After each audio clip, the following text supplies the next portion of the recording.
ओम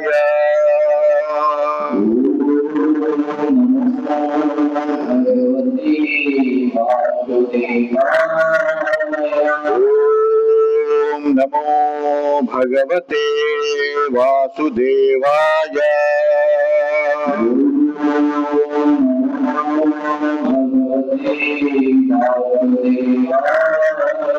ओम नमो भगवते वासुदेवाय।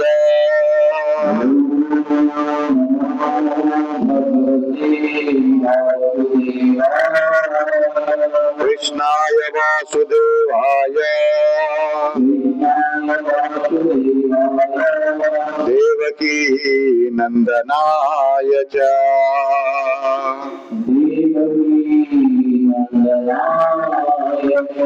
नंदगोपकुमाराय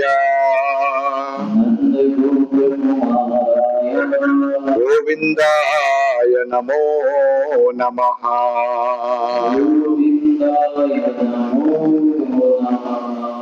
कृष्णाय वासुदेवाय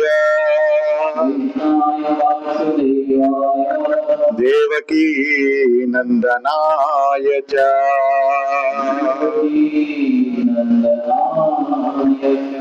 नंदगोपकुमाराय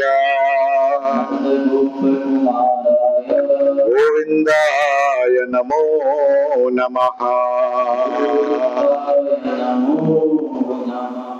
नमः कमलनाभाय नमः कमलमालिने नमः कमलनेत्राय नमस्ते कमलांग्रये। नमः कमलनाभाय नमः कमलमालिने नमः कमलनेत्राय नमस्ते कमलांग्रये। नारायणं नमस्कृत्य नरं चैव नरोत्तमं देवीं सरस्वतीं व्यासं ततो जयमुदीरयेत्।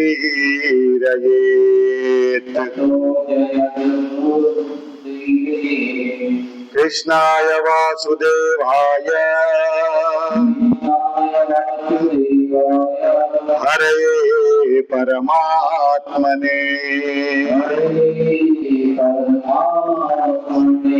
प्रणतः क्लेशनाशाय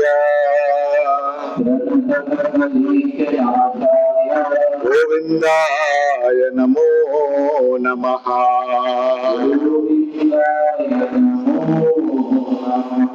वसुदेवसुतं देवं कंसचाणूरमर्दनम् देवकी परमानन्दम् कृष्णं वन्दे जगद्गुरुम्। कृष्णं वन्दे जगद्गुरुम्। कृष्णं वन्दे जगद्गुरुम्।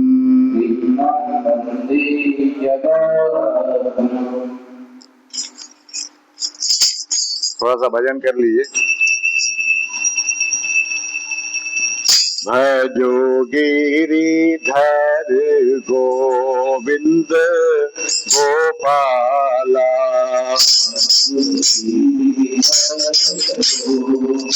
भजो गिरिधर गोविंद गोपाला।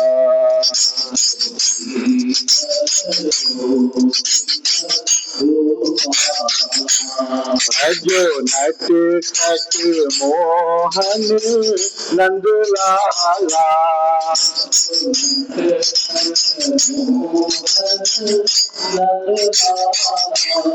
भजो नट खट मोहन नंद लाला।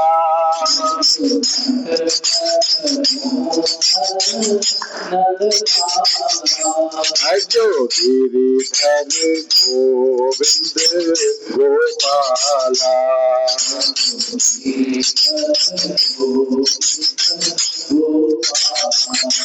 भजो गिरिधर गोविंद गोपाला।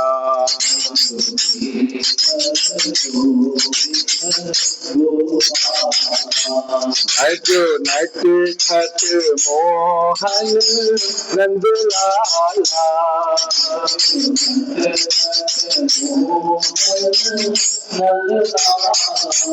भजो नट खट मोहन नंद लाला।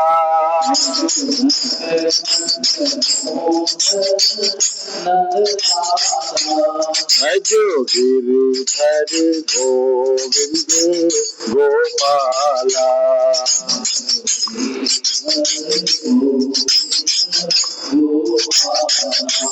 भजो गिरिधर गोविंद गोपाला।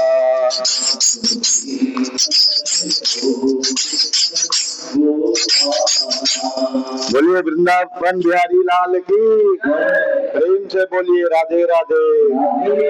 प्रेम से बोलिए राधे राधे। प्रेम से बोलिए राधे राधे।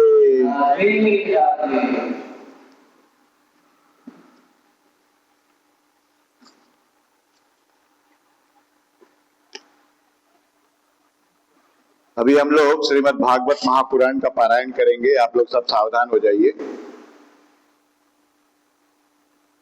पिछले पारायण में हम लोग पढ़े थे 6वें अध्याय तक। अभी होगा 7वां अध्याय अथा 7मो अध्याय। देखिए यहाँ पर सुखदेव जी कहते हैं कि मैत्रेय जी का यह भाषण सुनकर बुद्धिमान व्यास नंदन विदुर जी ने उन्हें अपनी वाणी से प्रसन्न करते हुए कहा। तो विदुर जी क्या बोल रहे हैं वो चीज यहाँ पर। तो विदुर जी ने पूछा, ब्रह्मन, भगवान तो शुद्ध बोध स्वरूप निर्विकार और निर्गुण है, उनके साथ लीला से भी गुण और क्रिया का संबंध कैसे हो सकता है?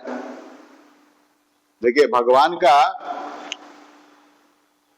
वो तो शुद्ध बोध स्वरूप है, निर्गुण है, निराकार है, माने उनमें गुण होते हुए भी नहीं है, कहने का मतलब। तो फिर उनका लीला से गुण और क्रिया का संबंध कैसे हो सकता है? लीला से गुण और क्रिया का संबंध कैसे हो सकता है? बालक में तो कामना और दूसरों के साथ खेलने की इच्छा रहती है, इसी से वह खेलने के लिए प्रयत्न करता है, किंतु भगवान तो स्वतः नित्य तृप्त है, पूर्ण काम और सर्वदा असंग है। भगवान जो है सर्वदा असंग है।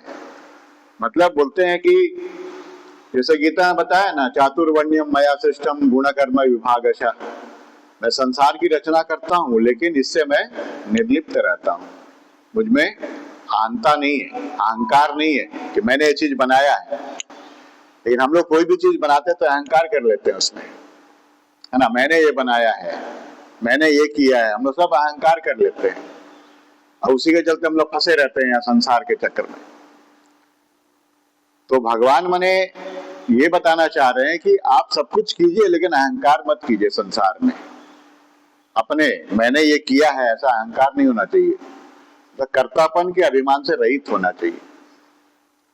जहां मान लेंगे कि मैंने ये किया है तो वहां फंस जाएंगे हम, फिर भोक्तापन भी लेना होगा, चाहे पुण्य हो चाहे पाप हो। अगर बोलेंगे मैं दान करता हूं, मैंने बहुत दान किया है, अहंकार कर लिए, तो उसका फल भोगने के लिए जाएंगे स्वर्ग लोक में। वो जो पुण्य किए हैं उसका फल स्वर्ग लोक में पुण्य भोगने जाएंगे। लेकिन जैसे पुण्य छीन होगा ना, वहां से नीचे फिर आ जाएंगे। क्षीणे पुण्य मर्त्य लोकम विशंति, फिर नीचे आ जाएंगे। फिर ये जो संसार चक्र है ना, इसी में आ जाएंगे, फिर दुख सुख सब भोगते रहेंगे। तो हम लोगों को कहने का मतलब है कि अहंकार नहीं करना है। दान करके, धर्म करके, कोई भी कर्म करके मैंने किया है ऐसा अहंकार नहीं होना चाहिए।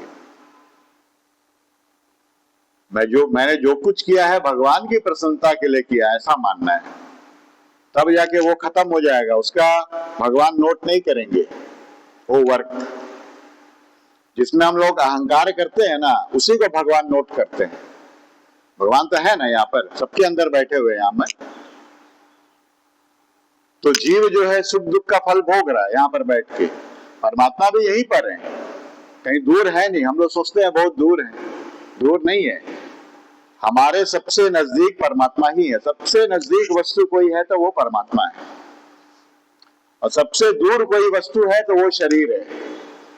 लेकिन हम लोग शरीर को ही सबसे नजदीक मानते हैं, शरीर में ही ममता रखते हैं, मैं और मेरा हम लोग करते हैं। तो भगवान यहाँ में साक्षी रूप से है, और जो हम कर्म कर रहे हैं उसको नोट कर रहे हैं, चाहे अच्छा कर्म हो चाहे खराब कर्म हो, वो चुपचाप नोट कर रहे हैं। हम खराब कर्म करें, अच्छा कर्म करें, वो दखल नहीं देते हैं, चुपचाप नोट करते हैं। दखल क्यों देंगे? इतना सारा बुक्स तो भगवान ही बनाया ना, वेद कौन प्रकट किए? अच्छा, वेद कौन बनाए हैं, इसका कौन जवाब देंगे? वेद के रचयिता कौन है? हाँ, ने वेद जो है ना, वेद किसने उसको लिखा है, बनाया किसने है? वेद ब्रह्मा जी भगवान की प्रेरणा से। हाँ, देखिए वेद जो है किसी ने बनाया नहीं है। वेद जो है ना, उसको बोला जाता अपौरुषेय है, मतलब किसी पुरुष ने नहीं बनाया। वेद भगवान के श्वास से प्रकट हुआ था,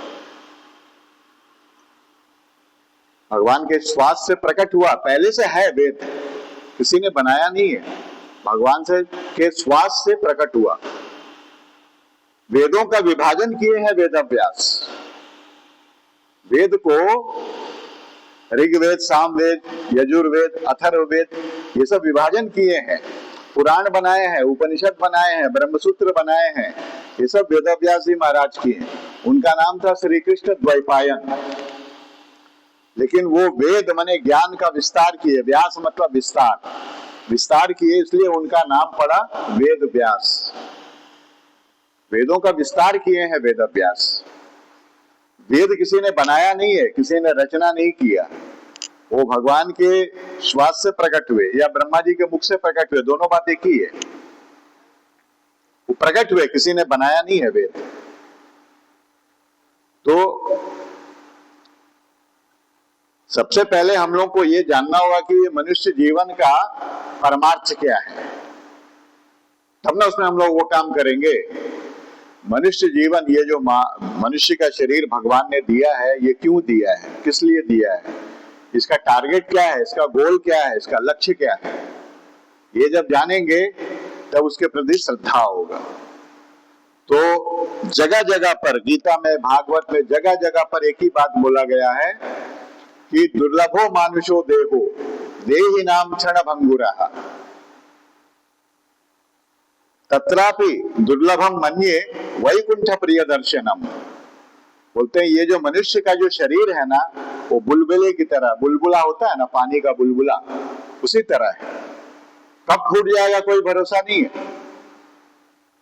बहुत लोग बच्चा पेट में ही मर जाता है, जन्म भी नहीं होता, मर जाता पेट में।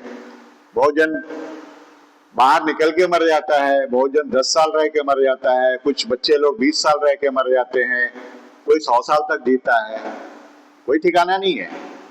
और कोई जानता भी नहीं है हम कब जाएंगे, बिना बताए हम लोग चले जाते हैं। आज तक कोई ऐसा जो बता के गया कि मैं इस दिन चला जाऊंगा? पता ही नहीं है किसी को कब जाएंगे, अगला श्वास लेंगे कि नहीं, हम लोग जानते नहीं है। तो इसीलिए ये क्षणभंगुर है, मतलब पानी में जिस तरह बुलबुला होता है ना, फट से फूट जाता है, उसी तरह है, लेकिन दुर्लभ है। दुर्लभ है मतलब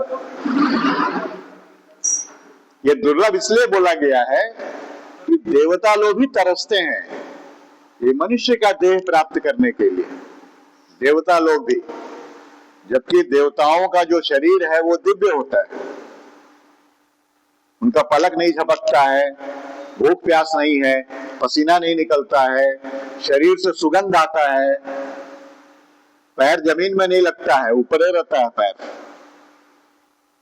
हमेशा 30 साल का उम्र रहता है, हमेशा 30 साल जैसा रहता है, यौवन। बोलते हैं कि महात्माओं से मैंने सुना है कि देवता अगर कोई यहाँ आ जाए ना, उनका सुगंध से हम लोग बेहोश हो जाएंगे, उनका शरीर से इतना दिव्य सुगंध निकलता है, बेहोश हो जाएंगे हम लोग। वो लोग भी मांग रहे हैं मनुष्य का शरीर। तो क्यों मांग रहे हैं मनुष्य का शरीर? मैंने बताया था ना एक बार, ये जैसे है ना, ये जैसे इसको हम लोग गांठ मार दिए, यहां पर गांठ हो गया, ये गांठ है ना यहां में, अब इसको हम यहां से खोलने का प्रयास करेंगे तो खुलेगा? कभी नहीं खुलेगा, कभी भी नहीं खुलेगा। 100 कल्प बीत जाए यहां से नहीं खुलेगा। खुलेगा कहां से? यहीं से खुलेगा, जहां लगा है वहीं से खुलेगा। तो कहने का अभिप्राय ये है कि ये जो मनुष्य शरीर है ना, इसी से हम लोग बंधन में पड़े हैं। भगवान सबसे पहले मनुष्य का शरीर ही दिए थे, सबसे पहले। जैसे देखिए बच्चे लोग जाते हैं नर्सरी में, प्री नर्सरी, जहां जिसको बोलते हैं प्ले स्कूल। प्ले स्कूल में क्या होता है? वहां कुछ बुक्स नहीं रहता है, वहां में खिलौने रहते हैं, खिलौने। उन खिलौनों से खेलता है बच्चा। पहला दिन जाता है खेलता है, दूसरा दिन जाता है फिर खेलता है, तीसरा दिन जाता है फिर खेलता है। लेकिन धीरे धीरे खेलते खेलते क्या होता है ना, उस खिलौने के प्रति ना मोह हो जाता है। देखिए वहां से पैदा होता है। पहला दिन नहीं मांगा, दूसरा दिन भी नहीं मांगा, लेकिन जब धीरे धीरे डेली जा रहा है, डेली खेल रहा है, फिर वहां खिलौना छोड़ के घर आ जा रहा है।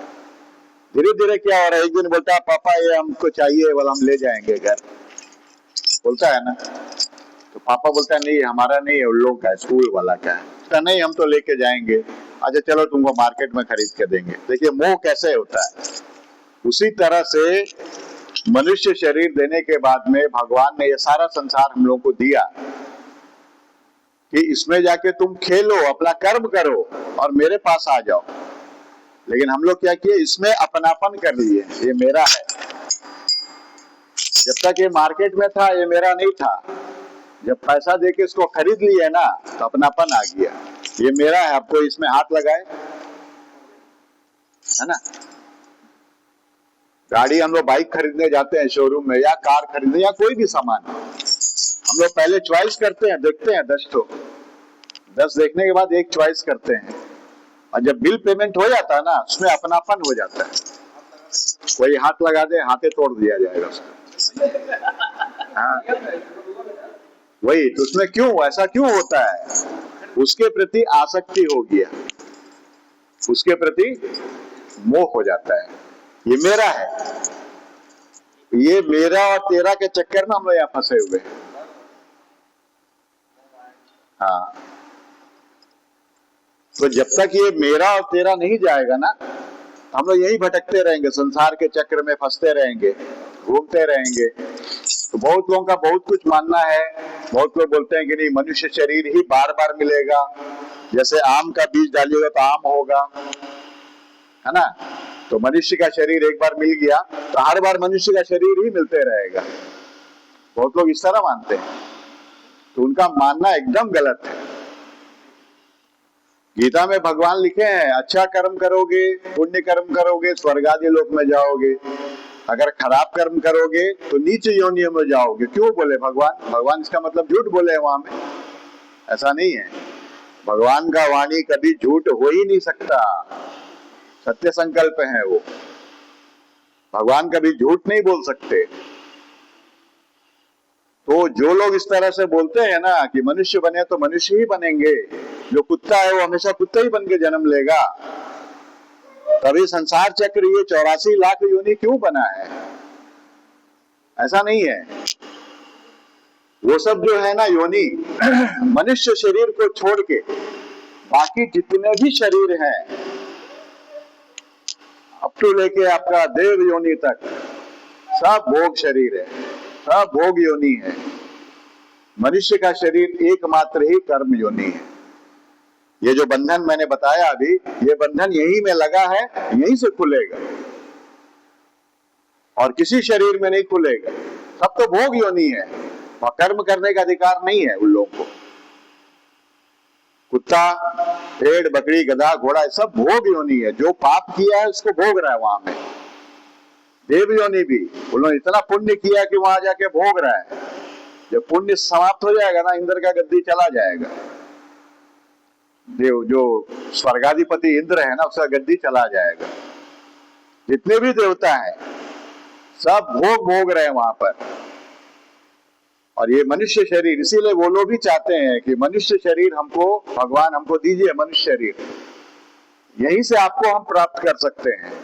बाकी कोई योनि से हम भगवान के यहाँ नहीं जा सकते, प्राप्ति नहीं कर सकते।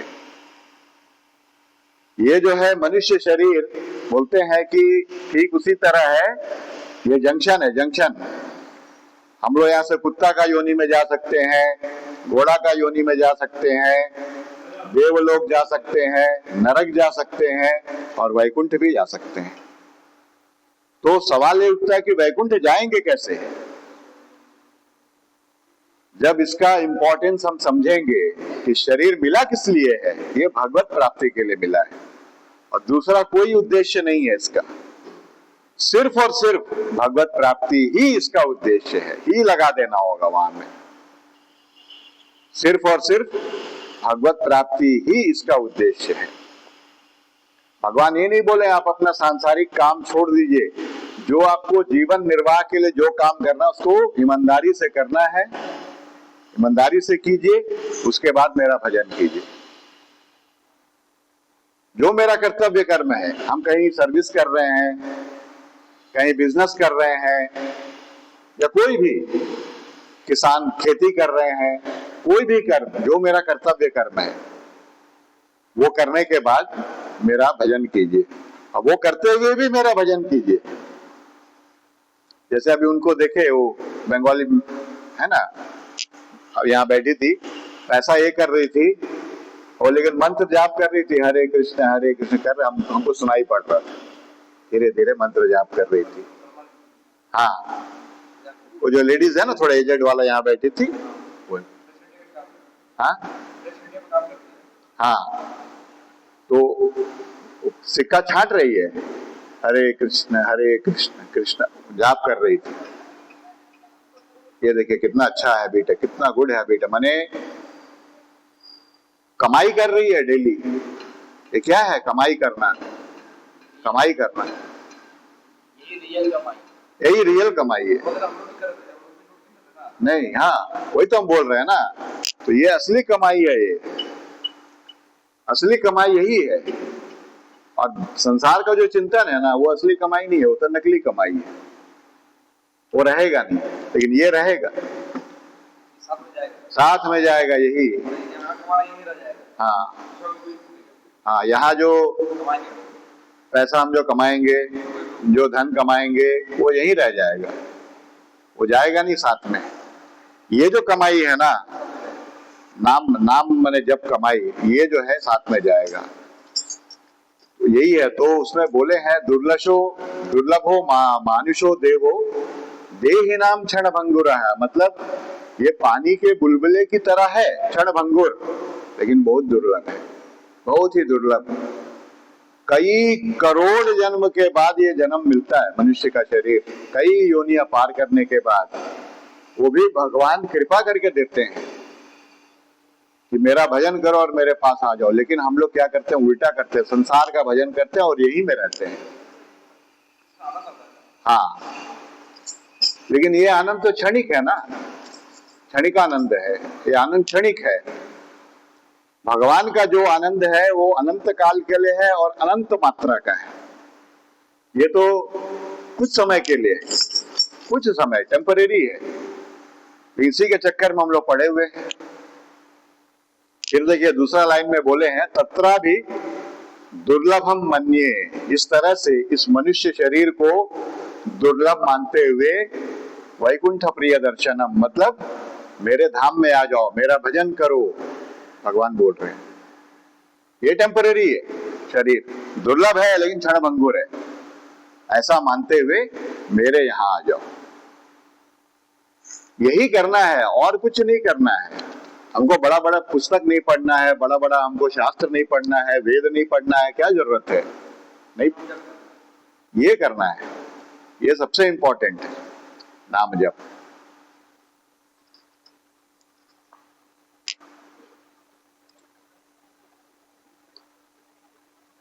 बोलते हैं कि भगवान ने अपनी गुणमयी माया से जगत की रचना की है, उसी से वे इसका पालन करते हैं और फिर उसी से संहार भी करेंगे।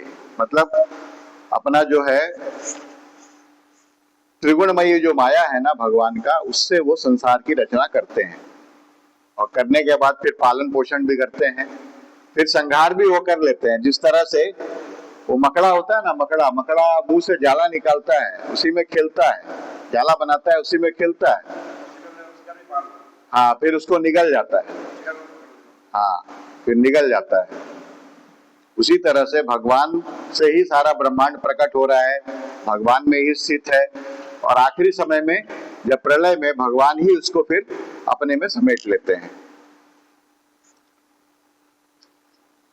जिनके ज्ञान का देश काल अथवा अवस्था से अपने आप या किसी दूसरे निमित्त से कभी लोप नहीं होता, उनका माया के साथ किस प्रकार संयोग हो सकता है? एकमात्र ये भगवान ही समस्त क्षेत्रों में और उनके साक्षी रूप से स्थित है, फिर इन्हें दुर्भाग्य या किसी प्रकार के कर्म जनित क्लेश की प्राप्ति कैसे हो सकती है?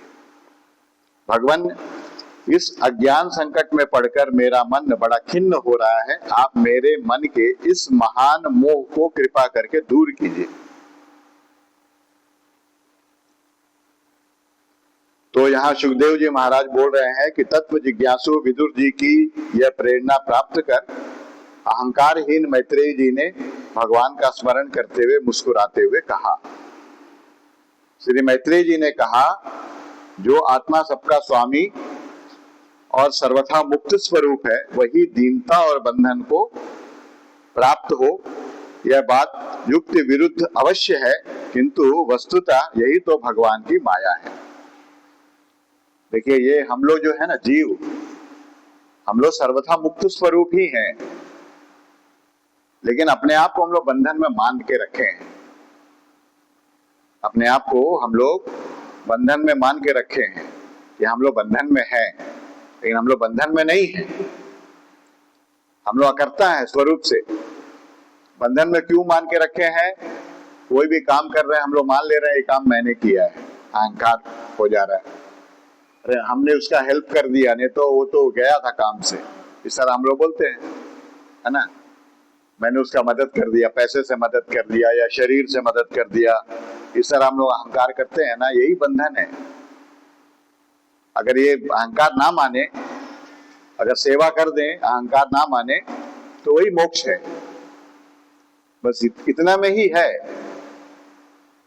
अगर हम लोग कोई भी कर्म करके अगर उसमें कर्तापन का अभिमान ना रखें, ना लें, यही मोक्ष है। निस्वार्थ भाव से सेवा करते जाएं हम लोग, यही मोक्ष है। और जहां मान लेंगे कि नहीं मैंने उसका हेल्प कर दिया, मेरे चलते वो आगे बढ़ गया, इस तरह से हम लोग मानते हैं ना, यही है बंधन। इसीलिए हम लोग बंधन में यहाँ फंसे हुए हैं, और कोई बात नहीं।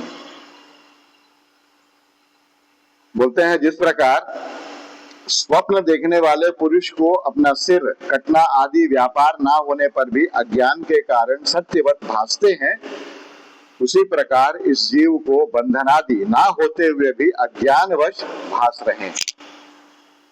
जैसे सपना में गर्दन कट गया मेरा, ऐसा हमको दिखा, हम डर गए, डर के उठ गए, उठ के देखा रे हम तो सपना देखे थे, ऐसा फील हुआ, फिर वो डर चला गया। उसी तरह से जो है ना, जीव बंधन में है नहीं, लेकिन मान रहा है अपने आप को बंधन में। जब तक मानते रहेंगे तब तक बंधन में ही रहेंगे। यहां से निकलना है। बोलते हैं यदि कहा जाए कि ईश्वर में इनकी प्रतीति क्यों नहीं होती, तो इसका उत्तर यह है कि जिस प्रकार जल में होने वाली कंप आदि क्रिया जल में दिखने वाले चंद्रमा के प्रतिबिंब में ना होने पर भी भासती है, आकाशस्थ चंद्रमा में नहीं, उसी प्रकार देहाभिमानी जीव में ही देह के मिथ्या धर्मों की प्रतीति होती है, परमात्मा में नहीं।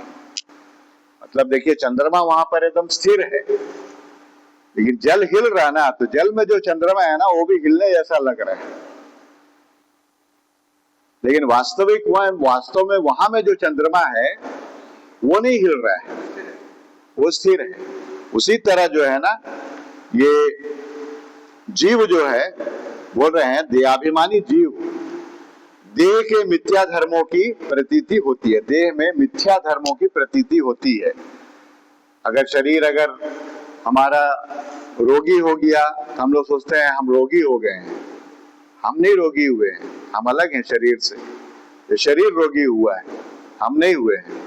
माने शरीर में जो भी चेंजेस होता है, विकार आता है ना, उसको हम लोग अपना मान लेते हैं, क्योंकि हम अपने आप को शरीर मान लिया है ना। शरीर मान के तो हम लोग बोलते हैं ना, आईना में हम बहुत सुंदर हैं, या पहले हम 5 साल पहले ऐसे थे, अभी थोड़ा बूढ़े हो गए हैं। किसको? हम लोग शरीर को देख के बोलते हैं। ये शरीर हमारा स्वरूप नहीं है, हमारा स्वरूप कुछ और है, आत्मा है। हम आत्मा है। जैसे देखिए, कोई मर जाता है ना, बोलते हैं आज रमेश चला गया।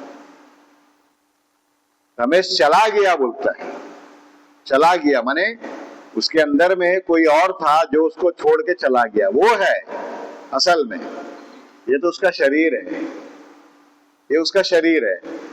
तो ये शरीर से जब शिव निकल जाता है, शव हो जाता है। इसके अंदर में जो था वो तत्व असली था, वही है जीव, जो शरीर को छोड़ के चला जाता है। ये तो जड़ है, पहले से भी जड़ था, मरने के पहले भी ये जड़ था। वो जीव अंदर में था तो ये काम कर रहा था। अब वो निकल गया तो आंख है, देख नहीं रहा है, कान है, सुन नहीं रहा है, वो भी है, बोल नहीं रहा है, सारा हरकत बंद हो गया, क्योंकि जीव छोड़ के चला गया। इसीलिए हम लोग का मृत्यु नहीं है, किसी भी जीव का मृत्यु नहीं है। मृत्यु है शरीर का,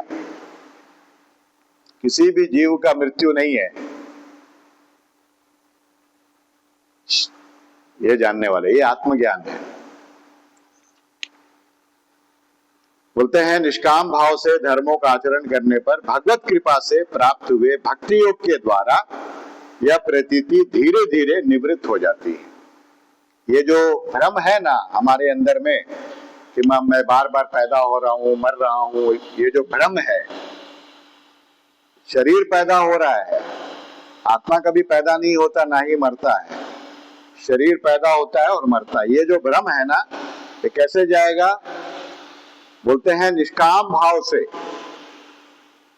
जब धर्मों का आचरण करने पर भगवत कृपा से प्राप्त हुए भक्ति योग के द्वारा यह प्रतीति धीरे धीरे निवृत्त हो जाती है। जब हम लोग निष्काम भाव से, मतलब फल की इच्छा से रहित होते हुए जब हम कर्म करेंगे, धर्म का आचरण करेंगे, तब जो है भगवत कृपा से ये जो भ्रम हमारे अंदर है, ये धीरे धीरे निवृत्त हो जाएगा, खत्म हो जाएगा। जब खत्म होगा भ्रम, भगवत प्राप्ति हो जाएगा, फिर देर नहीं लगेगा।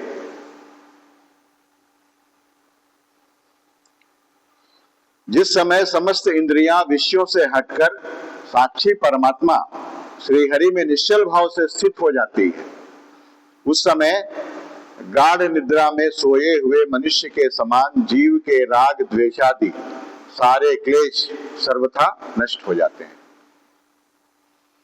देखिए कितना सुंदर बताए हैं। जब धीरे धीरे हमारा संसार के प्रति मोह माया जब खत्म हो जाएगा और भगवान में हमारा बुद्धि निश्चल हो जाएगा, उस समय गाढ़ निद्रा में सोया हुआ मनुष्य जिस तरह से, देखिए जो डीप स्लीप में सो जाता है ना, गाढ़ निद्रा में एक अवस्था होता है ना जहां हम लोग स्वप्न देखते हैं, वो अवस्था पूरा डीप स्लीप नहीं बोला जाता। डीप स्लीप किसको बोला जाता? रात को सोए और सुबह उठे, कोई होश नहीं था, कोई सपना नहीं देखा,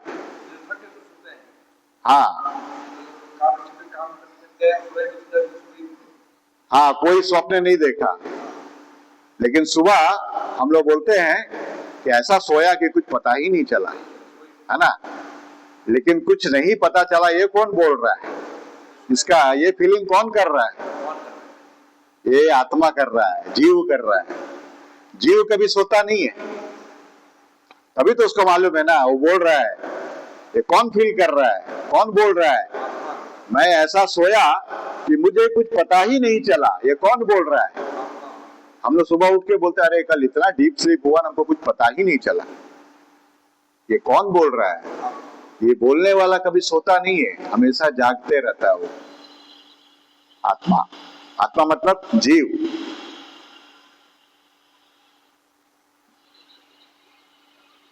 तो श्री कृष्ण के गुणों का वर्णन एवं श्रवण अशेष दुख राशि को शांत कर देता है। फिर यदि हमारे हृदय में उनके चरण कमल की रज के सेवन का प्रेम जग पड़े, तब तो कहना ही क्या है। बोलते हैं भगवान श्री कृष्ण का जो गुणों का वर्णन है, श्रवण है, कीर्तन है, ये कभी ना खत्म होने वाले दुख राशि को भी खत्म कर देता है और किसी से खत्म नहीं होगा। हमारा अनंत जन्म हो चुका है, अनंत पुण्य और पाप हम लोग कर चुके हैं, बहुत बड़ा गठरी है बना हुआ है। वो गठरी का नाश कैसे होगा? भगवान श्री कृष्ण का ही भक्ति से होगा, एकमात्र भगवान की भक्ति से ही होगा, दूसरा कोई मार्ग नहीं है। वो जब तक गठरी जलेगा नहीं ना, जब गठरी पूरा जल जाएगा, जल के भस्म हो जाएगा, तो यहाँ हमारा आना भी बंद हो जाएगा संसार में, फिर पैदा नहीं होंगे, भगवान के धाम में रहेंगे। भगवान का धाम मतलब अपना धाम, वही अपना धाम है। हाँ, ये तो टेम्परेरी का घर है संसार, असली धाम हमारा वही है। विदुर जी ने कहा, भगवान आपके युक्ति युक्त वचनों की तलवार से मेरे संदेह छिन्न भिन्न हो गए हैं। अब मेरा चित्त भगवान की स्वतंत्रता और जीव की परतंत्रता दोनों ही विषयों में खूब प्रवेश कर रहा है। विद्वान, आपने यह बात बहुत ठीक कही कि जीव को जो क्लेशादि की प्रतीति होती है, उसका आधार केवल भगवान की माया ही है। वह क्लेश मिथ्या एवं निर्मूल ही है, क्योंकि इस विश्व का मूल कारण ही माया के अतिरिक्त और कुछ नहीं है। तो ये सब माया के कारण ये सब सुख दुख हम लोग भोग रहे हैं, अपना इसमें अज्ञानता है। माया हम लोगों को सुख दुख भोगवा नहीं रही है, हम लोग माया में फंसकर हम लोग सुख दुख भोग रहे हैं कामना से, इच्छा से। अभी मछुआरा जाल फेंका है, मछुआरा तो जाल फेंका, जैसे देखिए मछली पकड़ने के लिए कांटा फेंक के बैठे रहता है, डांगी लेके, डांगी बोलते हैं ना, डांगी, डांगी लेके। अब वो कांटा में कुछ चारा रख दिया, तो मछली जब तक उसको जाके पकड़ेगी नहीं, उसमें फंसेगी नहीं। वो लालच करती है कि कुछ खाने को मिल जाए हमको, और लालच करके वहां जाती है, और जैसे पकड़ती है फंस जाती है उसमें। उसी तरह हम लोग संसार में हम लोग भी लालच कर रहे हैं, ये हमको चाहिए, वो चाहिए, घर बन गया तब ये चाहिए, और एक मकान बना लेंगे, वो भी मकान बन गया, उसको भाड़ा में दे दिया, और एक मकान बना लेंगे, पैसा तो है, क्या करेंगे पैसा का, एक मकान और बना लेते हैं, उसको ही भाड़ा दे देंगे तो 10,000 आएगा वहां से। हमको तो रहने के लिए कितना बड़ा चाहिए, 10x10 का रूम बहुत है, हाँ है ना। ऐसा तो नहीं कि हम चार कमरा बनाएंगे तो एक कमरा में एक पैर रखेंगे, एक कमरा में एक पैर रखेंगे, एक कमरा में हाथ रखेंगे, ये वाला एक कमरा में हाथ रखेंगे, ऐसा तो नहीं है ना। एक ही बेड में सोएंगे ना हम, तो 10x12 का या 10x10 का कमरा बहुत है। लेकिन काहे इतना सब कुछ कर रहे हैं? धन का आसक्ति, धन का आसक्ति। धन नहीं बोल रहा है तुमको पकड़ो, वो तो जड़ वस्तु है, वो नहीं बोल रहा है हमको पकड़ो, हम लोग पकड़ रहे हैं उसको, हम लोग पकड़ रहे हैं। तो धन के प्रति आसक्ति होगा तो परमात्मा के प्रति भक्ति होगा नहीं, सवाल ही नहीं है, होगा नहीं, होगा कभी नहीं होगा। भक्ति करने का भ्रम हो सकता है हम लोग को, हम बहुत बड़ा भक्त है, हम डेली इतना नाम जप कर रहे हैं, है ना, इतना हम भजन कर रहे हैं, कीर्तन कर रहे हैं, ये भ्रम होगा हम लोग को, हम बहुत बड़े भक्त हैं, लेकिन वास्तव में हम भक्त नहीं हैं।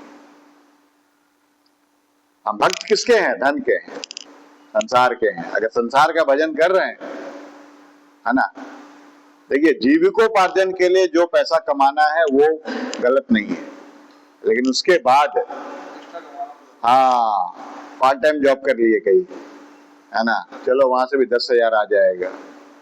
अभी आ रहा है 30-40 हजार, मेरा जीविका चल रहा आराम से, कोई प्रॉब्लम नहीं है हमको।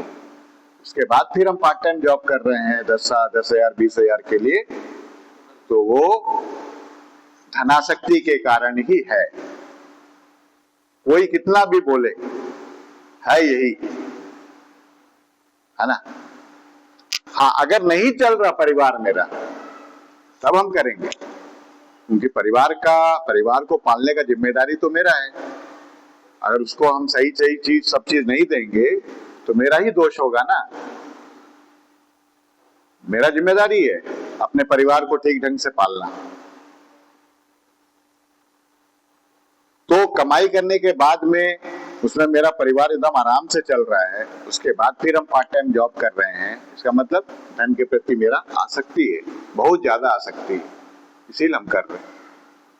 यही सब है।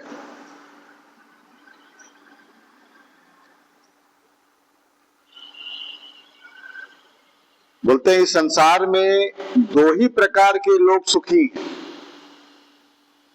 देखिए बता रहे हैं इस संसार में 2 ही प्रकार के लोग सुखी हैं, या तो जो अत्यंत मूढ़ है, जो बहुत ही मूढ़ है, अज्ञानी है, बहुत ज्यादा अज्ञानी, या जो बुद्धि आदि से अतीत श्री भगवान को प्राप्त कर चुके हैं। ये 2 लोग सुखी हैं।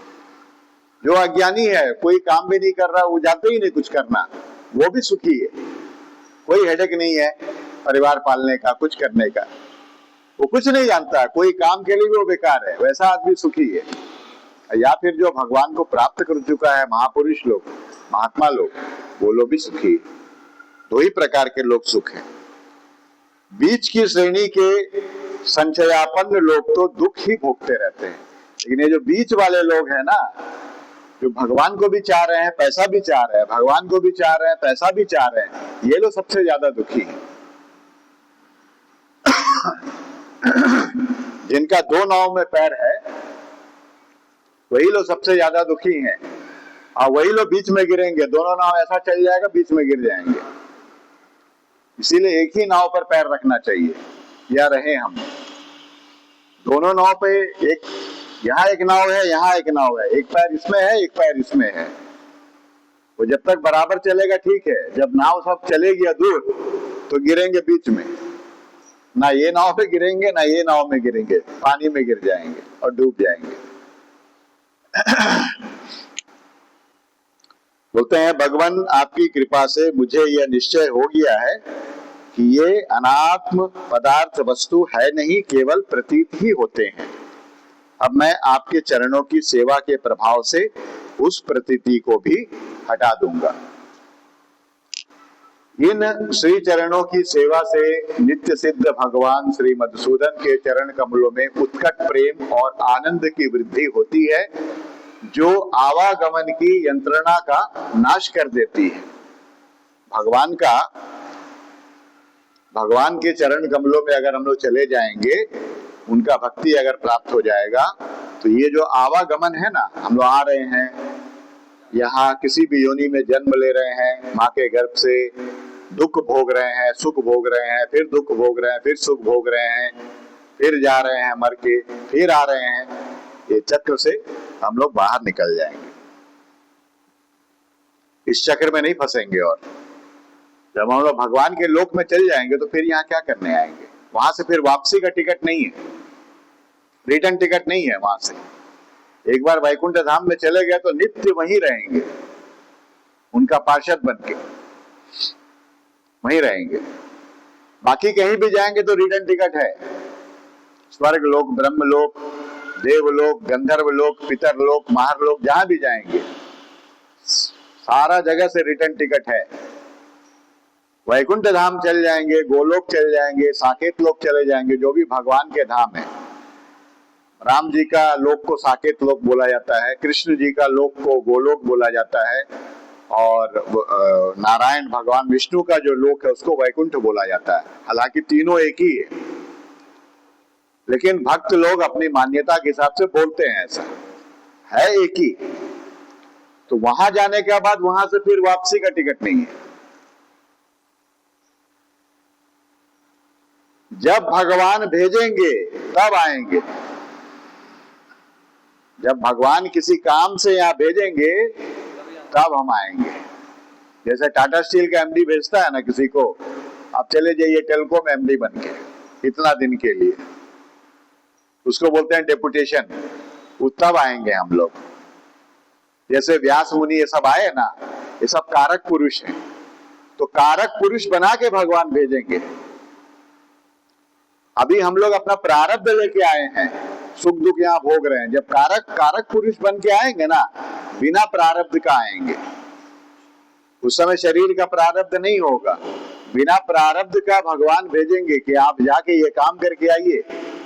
तो वेद व्यास जी महाराज को क्यों भेजे? वो कारक पुरुष थे, बोले आप जाइए वेद का विभाजन कीजिए, पुराण लिखिए, उपनिषद बनाइए, ब्रह्मसूत्र बनाइए, लोगों का कल्याण करके आप आ जाइए।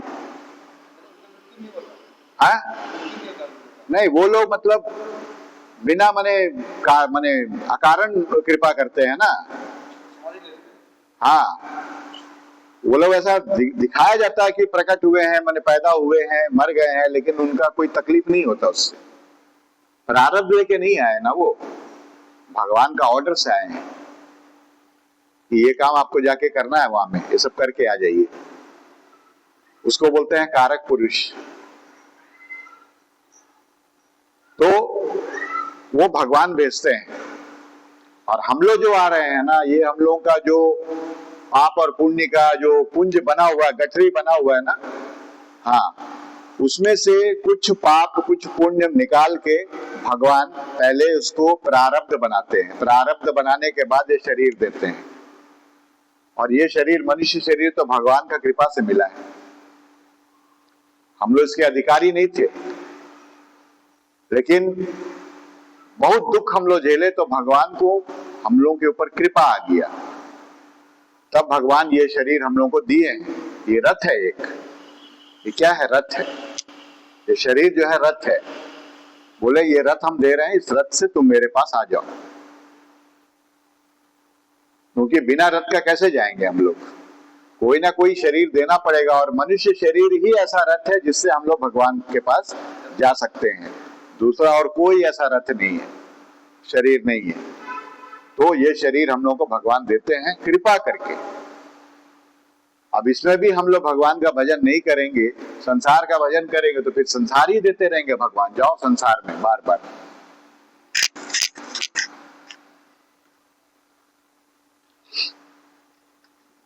तो बोलते हैं महात्मा लोग भगवत प्राप्ति के साक्षात मार्ग ही होते हैं। उनके यहाँ सर्वदा देव देव श्रीहरि के गुणों का गान होता रहता है। अल्प पुण्य पुरुष को उनकी सेवा का अवसर मिलना अत्यंत कठिन है। जिसका पुण्य बहुत कम है ना, उनको महात्माओं का सेवा भी नहीं मिलता है।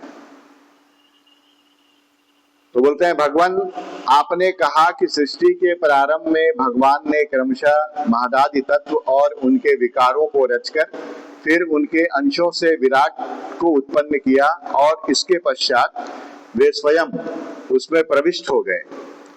उन विराट के हजारों पैर, जांघें और बाहें हैं। उन्हीं को वेद आदि पुरुष कहते हैं। उन्हीं में से ये सब लोग विस्तृत रूप से स्थित हैं। उन्हीं में इंद्रिय विषय, इंद्रियाभिमानी देवताओं के सहित 10 प्रकार के प्राणों का, जो इंद्रिय बल, मनोबल और शारीरिक बल रूप से 3 प्रकार के हैं, आपने वर्णन किया है। और उन्होंने ब्राह्मणादि वर्ण भी उत्पन्न हुए हैं उन्हीं से। आप अब मुझे उनकी ब्रह्मादि विभूतियों का वर्णन सुनाइए, जिसने पुत्र, पौत्र, नाती और कुटुंबियों के सहित तरह तरह की प्रजा उत्पन्न हुई और उससे यह सारा ब्रह्मांड भर गया। यह विराट ब्रह्मादि प्रजापतियों का भी प्रभु है। उसने किन किन प्रजापतियों को उत्पन्न किया तथा सर्ग, अनुसर्ग और मनमंत्रों के अधिपति मनुओं की भी किस प्रकार से रचना की, सब पूछ रहे हैं। विदुर जी प्रश्न कर रहे हैं। बोलते हैं मैत्रेय जी, उन मनुओं के वंश और वंशधर राजाओं के चरित्रों का, पृथ्वी के ऊपर और नीचे के लोकों तथा भूरलोक के विस्तार और स्थिति का भी वर्णन कीजिए, तथा यह भी बताइए कि तिर्यक, मनुष्य, देवता, सरीसृप और पक्षी तथा जरायुज, स्वेदज, अंडज और उद्भिज, ये 4 प्रकार के प्राणी किस प्रकार उत्पन्न हुए। ये 4 प्रकार के प्राणी किस प्रकार उत्पन्न हुए। श्रीहरि ने सृष्टि करते समय जगत की उत्पत्ति, स्थिति और संहार के लिए अपने गुणावतार ब्रह्मा, विष्णु और महादेव रूप से जो कल्याणकारी लीलाएं की, उनका भी वर्णन कीजिए। ये बहुत सारा प्रश्न किए हैं यहाँ पर। फिर बोलते हैं वेश, आचरण और स्वभाव के अनुसार वर्णाश्रम का विभाग, ऋषियों के जन्म कर्मादि, वेदों का विभाग, यज्ञों का विस्तार, योग का मार्ग, ज्ञान मार्ग और उसका साधन सांख्य मार्ग, तथा भगवान के कहे हुए नारद पांचरात्र आदि तंत्र शास्त्र, विभिन्न पाखंड मार्गों में प्रचार से होने वाली विषमता, नीच वर्ण के पुरुष से उच्च वर्ण की स्त्री में होने वाली संतानों के प्रकार, तथा भिन्न भिन्न गुण और कर्मों के कारण जीव की जैसी और जितनी गतियां होती हैं, वे सब हमें सुनाइए।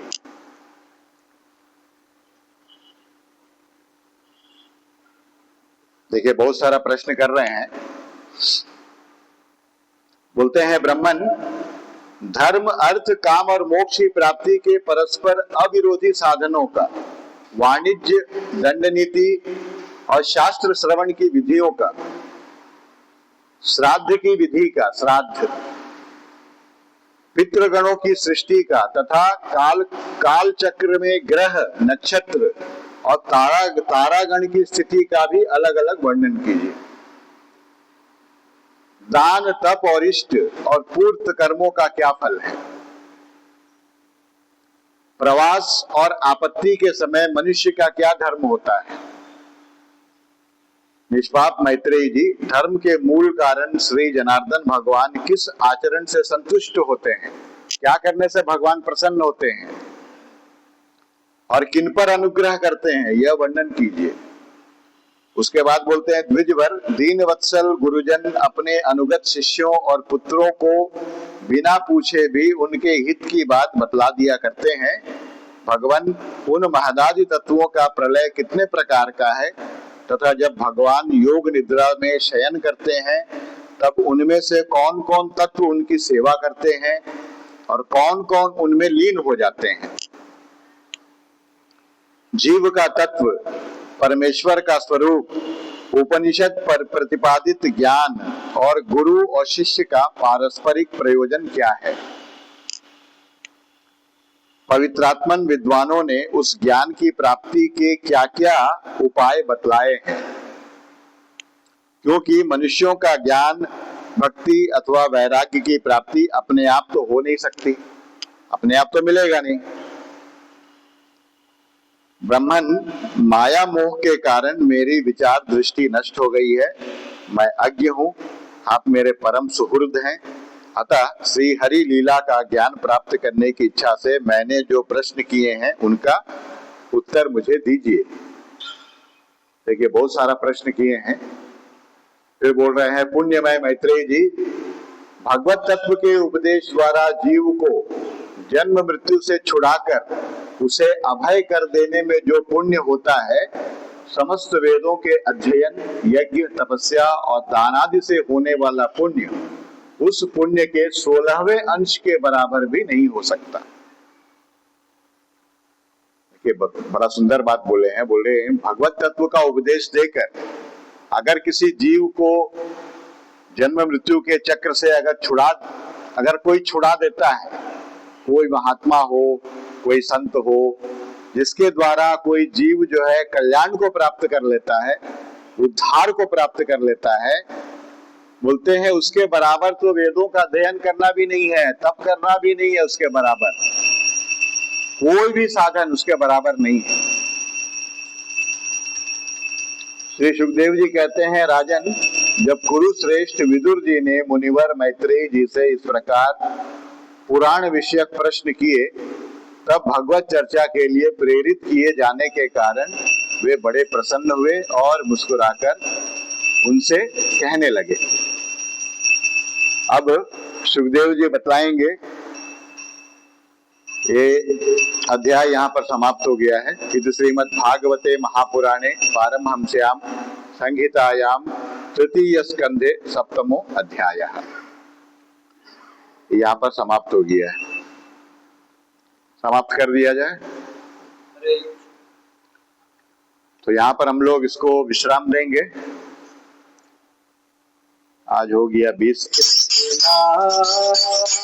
कृष्ण कृष्ण हरे हरे, हरे राम राम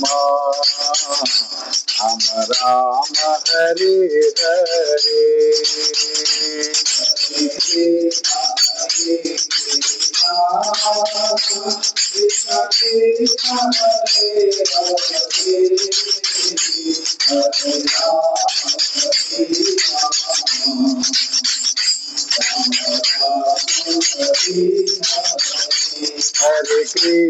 हरे कृष्णा कृष्ण कृष्ण हरे हरे, हरे राम राम राम हरे हरे।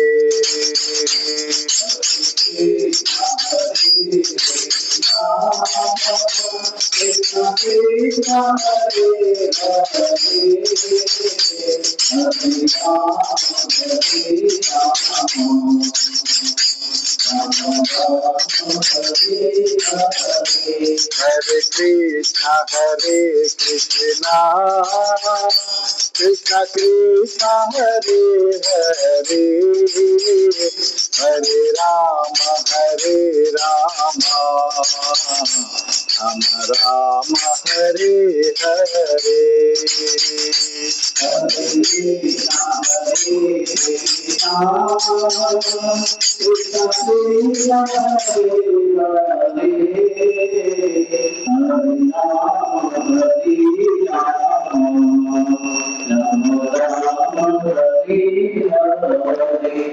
ओम सर्वत्र गोविंद नाम संकीर्तन, गोविंद गोविंद। ओम सर्वेषां स्वस्तिर्भवतु, सर्वेषां शान्तिर्भवतु, सर्वेषां पूर्णं भवतु, सर्वेषां मंगलं भवतु। ओम सर्वे भवन्तु सुखिनः, सर्वे सन्तु निरामया, सर्वे भद्राणि पश्यन्तु, मा कश्चित् दुःखभाग् भवेत्। ओम पूर्णमदः पूर्णमिदं पूर्णात् पूर्णमुदच्यते, पूर्णस्य पूर्णमादाय पूर्णमेवावशिष्यते। ओम शांति शांति शांति ही। हरि ओम।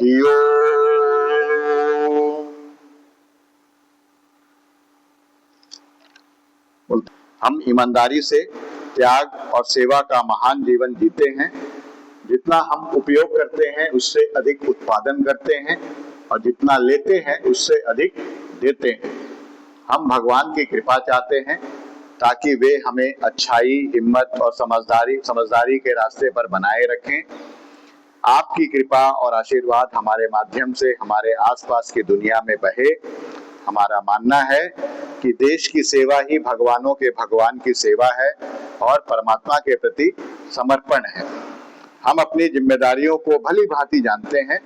हमें उन्हें पूरा करने की योग्यता और साहस दीजिए। हरिओम तत्सत, हरिओम तत्सत, हरिओम तत्सत।